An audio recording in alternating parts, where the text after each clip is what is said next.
Welcome back, family.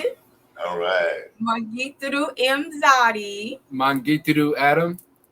Mangituru will. And today we have our special guest. Oh, yeah. Rosemary will be doing an interview with her to kind of get you guys to be inspired to move to the Gambia so you can know that it's not just us talking about it, it's other people that's there, that's on the ground, and they are actually making moves, making changes, and helping the people. Because we always want to show you guys people that's doing something, people that's for the people, so that you can reach out to them and they'll be able to help you instead of us just giving you, randomness. So hopefully today's interview, you love something that we talk about, you get inspired, and even if you don't want to move to Gambia, move to Africa, you feel the need to visit. Yes, absolutely. So we always have to inspire. So Will. Yes. What is the quote of the day? Okay, family. So we've been kind of digging into our African proverbs, right, for the last month or two or so. So today we're going to stick with that same format. And today is patience attracts happiness. It brings near that which is far. Oh my goodness, that was a deep one. Now let that sizzle in your spirit for a second. Patience brings happiness. Patience attracts happiness. It brings near that which is far. Oh my goodness. And I think that's a lesson that we all can take from today. Because you gotta snap your fingers. When you are patient, when you are patient with life, I think that's the time where you can actually sit back and you start to reflect. And then once you reflect, you gain that wisdom and that knowledge, and you are able to come as one, because you figure out your problems, you figure out how to help yourself, you figure out, what you need to change. And so definitely patience is a virtue. It's a dual-edged sword. Right. Okay. And it applies to everything we do. So now we have our new segment to give you guys a little update about things going on in Gambia. Right. So let's jump into it. Okay. So we oftentimes talk about technology being up to date, especially on the continent and in certain countries. In particular, today we'll speak about Gambia, right? So in Gambia, according to an article that was written today by Suleiman Wan on the national news, QCell launched the first ever 5G network in the sub-region. Wow. Today. So if you don't already see the cool 5G on your phones replacing the previous 4G, you should see it very, very shortly in the very, very near future. Wow. So what does that mean? Upgrade. That means your phone calls should be fast. You should drop less phone calls. You should have faster data. All of the above. That's what should happen. Right. Yes. So we're excited. We're excited for Gambia for that.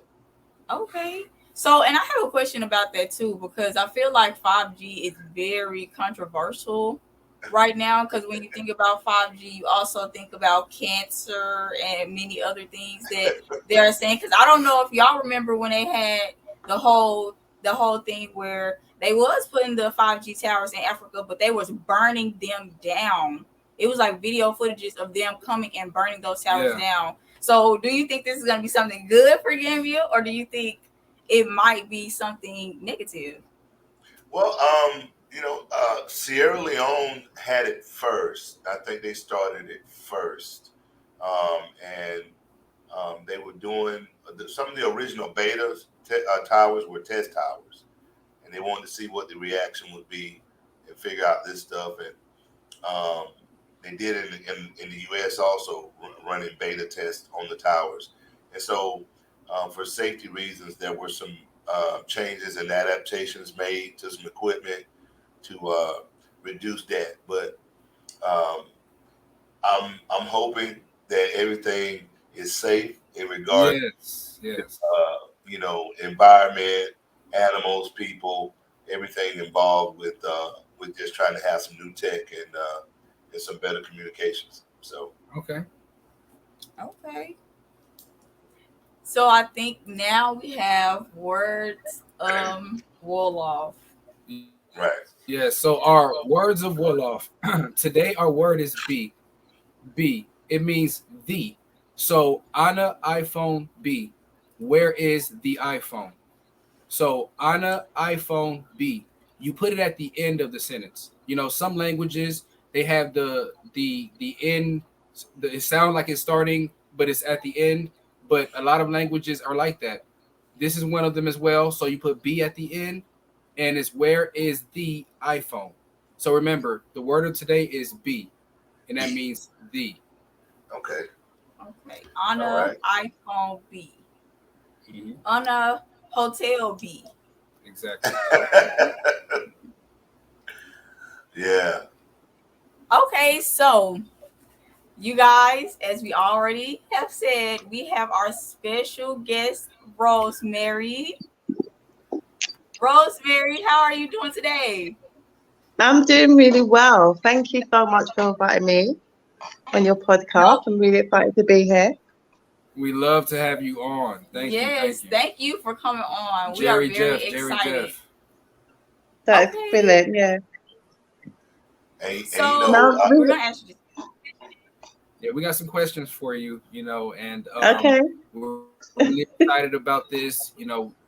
Our first question. Oh, go ahead, Will. I think Will has a question He put for the you. church hey, hand up. Y'all saw what he I was did. You like. saw that? You saw that, right? You saw that? So I just really listen.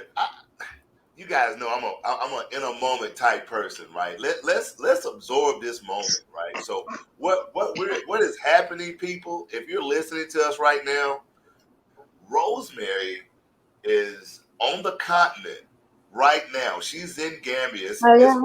I am. BT local. Okay, she stayed up to speak with us. Okay, listen, she's on the continent right Listen, now. This is an amazing time for us right now. So we're right. so excited for this opportunity for her to be talking to us all the way live from the continent tonight. Thank you so much, Yeah, Rosemary. Oh, thank you. I'm really excited to be yes, on here because I just want to say that I really enjoyed all that one-off what you guys are doing. To be honest, I feel so embarrassed because I'm actually here and I need to learn a bit more one-off. it's I'm like, oh my gosh, I need to catch up, honestly. But that was just amazing. Just the meanings of what you lot said. It's absolutely amazing. Awesome.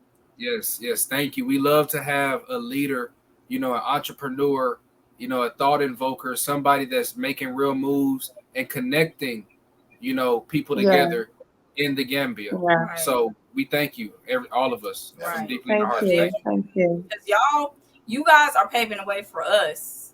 Yeah, It's taken a lot for us at our age to be able to come and visit Gambia, and for you guys to be there working and doing what you're doing. It's helping not only inspire us, but it's paving the way. So thank you.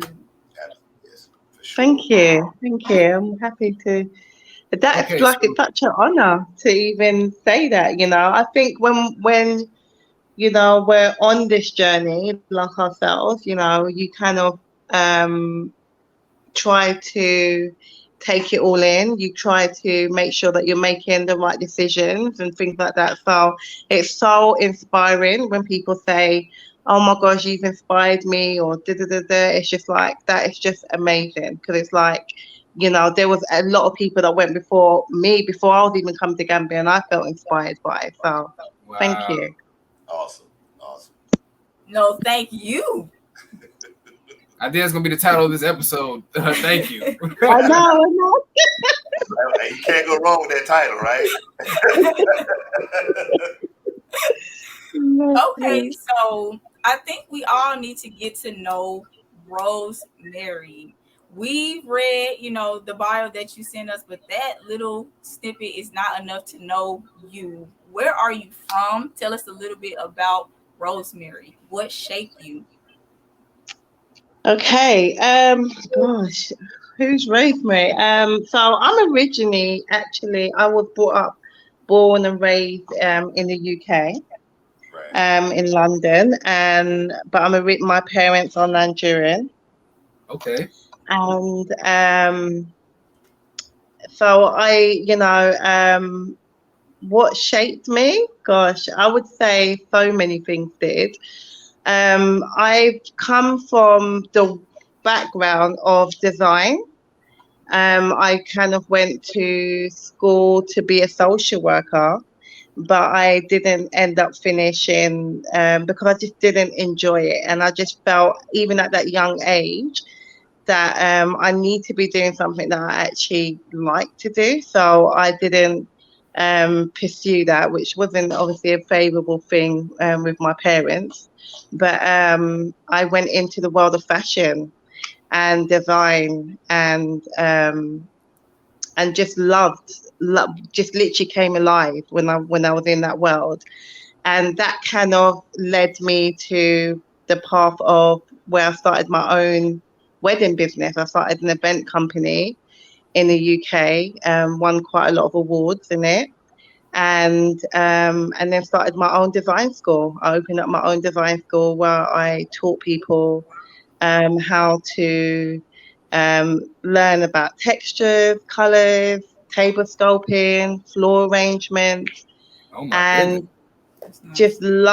just loved what I did. And then and then I went into consultancy. So I think through me doing the wedding industry, and when I started doing my design school and consultancy, I just loved just inspiring. I just felt so um I don't know, I just felt so inspired to see these young people that would just come in with a little bit of a glitter in their eye, but don't quite know what they want to do, and then just kind of inspire them, and they like, just gone off and done their own thing and just become amazing in their industry. And I just feel like that has been a big passion of mine, and so it's no surprise that I've come to Gambia and started DCC, which brings, again, is in that same field of inspiring people and just bringing people together. And so, yeah, that's a little bit about me. Wow. Okay. I love that. And I wanna kind of, let's talk about this. Yeah, So yeah, you started a school to yeah, help people do exactly what you love to do. Now, I yeah, also love like fashion. I love design, and actually, yeah. I wanted to come to Gambia and do wedding design and stuff like that. And I've backed off from that idea Okay. because it's a lot of other things that Gambia needs right now, I feel like. Yeah. But would you ever bring that school to Gambia? Yeah, I would love to. I mean, I still have a lot of my clientele in the UK that I do my consultations with. I would love to bring that in here in Gambia, because I feel like I know that they don't have massive weddings here. It's not a massive market here. They're not Right. like Nigerians. Nigerians love to party, and they love Oh my to goodness. be Yes. very That's so loud good. and big when they do. So they're very loud when they do it, but they're a bit more conservative here for sure. So they're not as loud. So it's not a massive market. But what I would like to do is, I think when you when you go into my world, it's a very creative world, right? So it's not just about design and getting a wedding together. It's about bringing a creativeness together. So, I actually never say to people, I'm a florist, I'm a designer. So it's very different from a florist, because a Right. florist is like, oh, here's a picture, can you do that? But with a designer, you can kind of, design. You can go into a room and literally, just design exactly what you feel would fit this type of sculpture of a room, and learning a little bit about what they are, who the couple are, and what they're wearing, and you come up with a whole concept and the whole design. So it's very different than just doing what a bride wants you to do. So what I would love to bring is that creative flair, because I do feel that they lack in that a little bit here. And so if that makes sense. So just little things that I've seen. So I feel like we could kind of just, I don't know, just unlock this creative, just unlock the creative side of them, of anyone, but I would love to bring that side of things to here for sure. So, Rosemary, Yeah. so what I'm hearing is an opportunity. Okay. Yeah. So, I would, maybe we can start an annual event and partner and see where that goes in regards to fashion and design and creativity. And that's something that listen, I think like when it comes to Gambia, I feel or anywhere, but we're specifically talking about Gambia. I feel like the opportunities here is endless. It's unbelievable.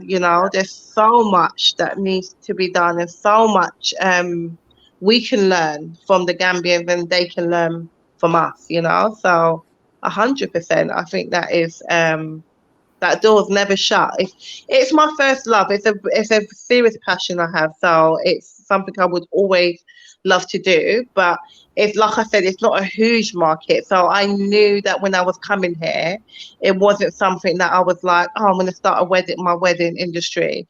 I just knew there wasn't a market for it at all. So I kind of wasn't, even though it's my first love, it's something that I love to do. I just knew it wouldn't really fit here at this moment. I'm not saying it can't in the future, but I just didn't feel that it would right now. right, Okay. right, Okay, If, yes. I love that. I love that. yeah, Central. So and that, so that what sounds like something. made you choose Gambia? Oh yeah, yeah, that's a really good question. Okay, so because I'm originally Nigerian, right? So everyone's always like, why did you not go to Nigeria? My husband's Yeah. friend has been coming to Gambia for about 10 years. This is so Oh wow. him and my husband grew up together. So he's actually been coming to Gambia for a very long time and always talking about it. And he's a builder, so he's into construction and things like that. So he's bought so much land, and wants to do a lot of. He's doing quite a lot here. So he's been coming for 10 years. He's been talking about it, and him and my husband will talk about it. But do you know what? The funny thing is that I didn't know anything about Gambia, and I couldn't even remember him. That was the country he was talking about, because it's one of the smallest countries, isn't it? So it's not something, being Nigerian. I don't think I ever met a Gambian. I don't think my mum. I can't remember my mum even talking about Gambia. It's always Nigeria or Ghana. Those are the only two countries you hear in my household, anyway. So I never really knew much about it, and so when I was actually looking, when my husband was looking to make this transition into Africa, we were originally looking at Ghana, and then I saw a video of someone going on and on about Gambia, and then I started watching it, and I was like, okay, then what's Gambia? I just started getting an interest in it, and I remember going to my husband and saying, Paul, what do you think about Gambia? There's this, I've heard some beautiful stuff about it, and he was like, babe, that's what Patrick's been going on for about 10 years. And I right, was like, oh, is that the country, Patrick? I need to call Patrick now. So, Right. and then I got on the phone to Patrick, and we were just talking about it, because I just became quite obsessed with just learning more about Gambia, but just not knowing that was the country he was going to the last 10 years, because it just didn't pop out to me. I just knew he was going somewhere in Africa, but I just had no clue. So I would say that so that kind of suits sealed the deal. Spoke to Patrick, and obviously he completely, was just telling me a lot because he knew a lot. He's been coming there for 10 years. So, and then he was just saying a lot of things. And I was just like, and me and my husband was like, we took about a year to make that decision. We have 5 children, so it was important that we Wow. spoke to our children about it. And I gave them a good year of education and just trying to tell them that, this is, we show them videos. I just think it's very important to do that. You just can't, it's a completely different culture. So we just gave them time to know that this is something that we're going to do. And then, so it was, so that I think I blame Patrick, but for like spending it to me on the phone. But it But sounds yeah, I like it think was a very spiritual thing. yeah, exactly, and I think it was they 100% a spiritual connection to it. I just felt like it was just where we was meant to be, and it just felt right, and and I feel like I didn't feel like no, I'm not. I never wavered on it. It was just like, yeah, we're gonna go to Gambia. So Mm-hmm. yeah, Nice. Yeah, and that that story that's very similar actually to Adam and I's story because we were okay, projected to go to Ghana at first. That's where we originally said when we first decided yeah, together we were going to go to Africa. Ghana was where we was going because it was such a big movement at the time. About 3 years ago Hmm. when me and him first started talking about it, it was such a big yeah, movement in Ghana. Everybody a was going big to Ghana, and we was like, movement. okay, Yeah, yeah, It was the year of return, you right, know. of right. yeah, So 2019, right? The year of right, so return we're like, one. oh Yeah, yeah, and then I don't remember who was it. The Bag family that we started watching, where we Uh, really started seeing more of Gambia, yeah, and yeah, we fell yeah, in love with Gambia, and we were like, we can actually come here and start something. Whereas versus yeah, Ghana, not that we couldn't start anything, but it yeah, could have been harder, especially with us coming young and the type of income we were gonna have, and so forth and yeah, so on. Gambia, I can say, is very, it's easier to transition into. there's pros and cons, Right. you know. It's If it's a you yeah, softer land in some ways, right. might be harder in other ways, but everything is about mindset in the end of the day. But yeah, our story of choosing Gambia yeah. is similar to yours. Yeah, yeah. So like yeah, we really wanted to go Ghana. I mean, I had a lot of connections in Ghana, so that's why it was a bit of an easier, decision. It was Oh, a bit like, okay. yeah, so I have a lot of friends and my family members that are there, so it was just a bit easier, but it just didn't seem like it just didn't feel like it was just the right move. I don't know. I just feel like the divine nature, God, just kind Yes, of directed us yes. here. Yeah, and I'm really happy with that decision because I feel like it was definitely the right decision for us at the time. Right. Right. Right. So, do you travel to Ghana often, like to visit your friends? No, I've never been to Ghana. I've never been to Ghana, and my no, we my actually my cousin came last year to Ghana. She went to Ghana, and we're very close. We have her children are very similar age to my kids, so and they're very close. They've all grown up together. So she was going to Ghana, and we were like, oh my gosh. She's like, I'm gonna be in Ghana, and I'm like, okay, so we're gonna. Yeah, she said, I'm gonna have to come to Gambia, or you come to Ghana. I was like, yeah. When we looked at the flight, I was like, yeah, that's not happening. Look, that's a different world, different world. It was insane. I was like, what is going on? It's It's like we a had whole to go nother back into conversation. Europe to go to Ghana. There's no direct flights, and that's a whole different Right. conversation. But it's not as easy. It was very expensive, and I was just like, okay, Yeah. you know. But I'm hoping I would love to go one day for sure. Definitely. Yes. Okay, I definitely want to go to Ghana too. This we can all go together. Yeah, innit? That would be nice. So when you came Yeah, when you finally to made that move. Gambia, was there any culture shock? Like, what was your experience? Man. Yeah. Okay. So um, I'm gonna be okay. So Gambia. Okay. I'm Nigerian. I Mhm. always say my household, growing up in my household was almost growing up in like Lagos. My mum's very cultured.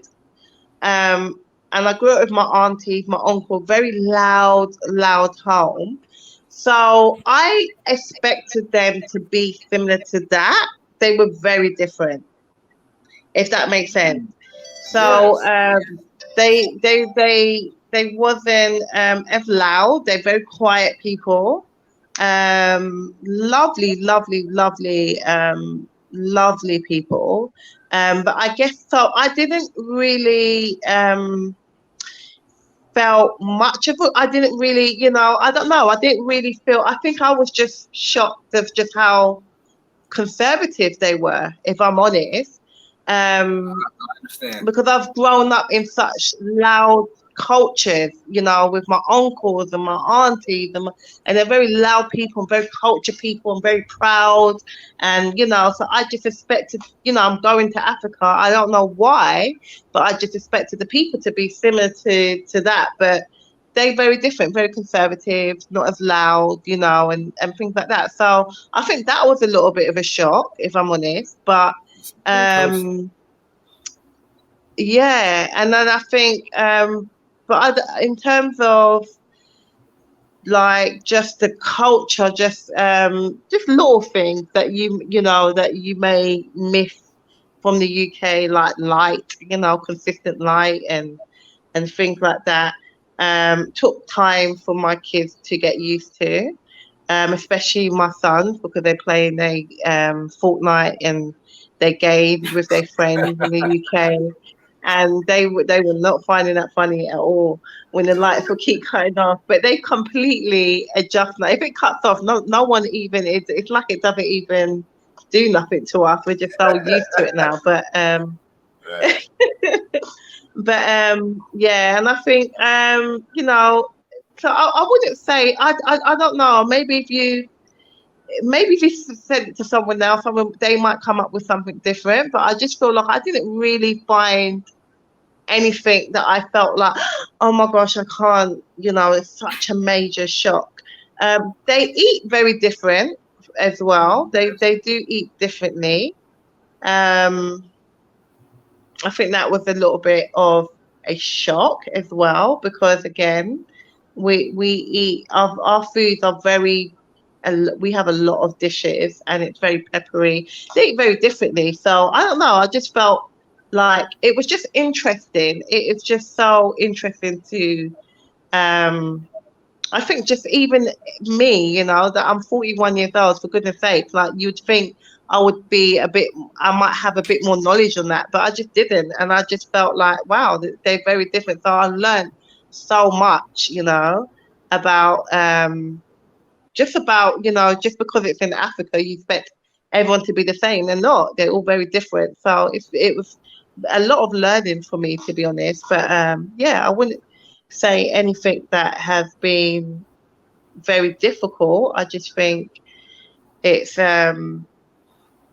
yeah, I think Africa it's how you expect it to be, if that makes sense. Just Right. the Yes. rawness of it, the naturalness of it. Right. Um so And yeah, I would You're, probably say that if that answers the question. I don't know if it does. no, it does. Your background in wedding planning that really goes into your organizational skills, and I know that helped you when you moved. You being more organized and you being more. Is it cutting out? Sorry, can you hear me? Yes, we can hear you. yes, yes. Okay. Can you? I was just saying that your Okay. background with wedding planning and stuff like that definitely, I'm sure, helped your organizational skills and your preparedness when transitioning in that move. Yeah, 100%. I think you know.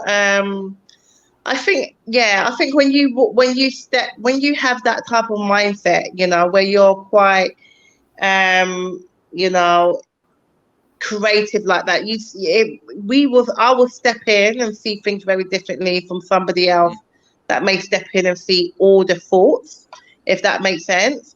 I That's don't that really mindset. see it like that. I see it so yeah, I think I see it very differently, and I don't see so much faults like that. I see um areas that, you know, I don't know, I just see it more in like, oh, that's beautiful, or this can, you know, or wow, we can add that. You know, I think it's important that anywhere that you step in anyway, you should try to add value rather than take away, and look at it as a negative thing. You want to kind of see what can we do to add value to that, right? So I feel like that's always important. And I think, yeah, in like what you said with my background, that's kind of one of the things that I've always taken, is to um add value to things rather than look at it in a, oh my god, there's so much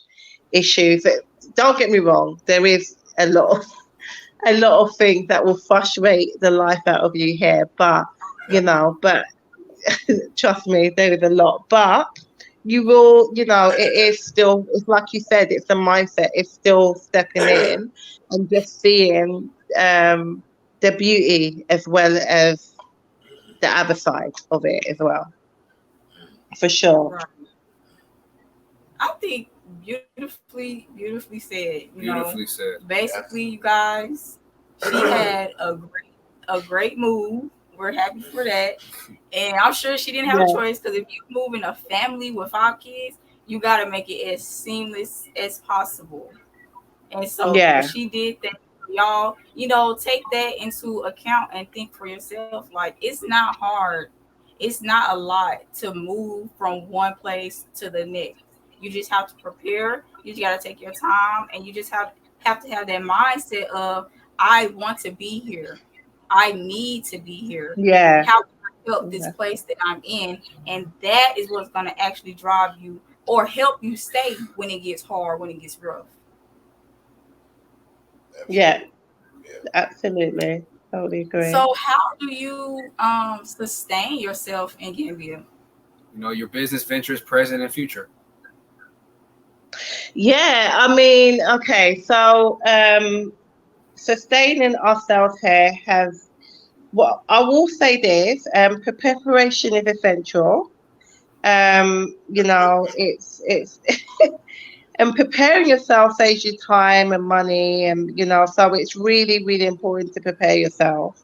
That's something that I've definitely learned in business. You know, you prepare to succeed by taking the time to listen, to plan, to think critically, to manage your time wisely.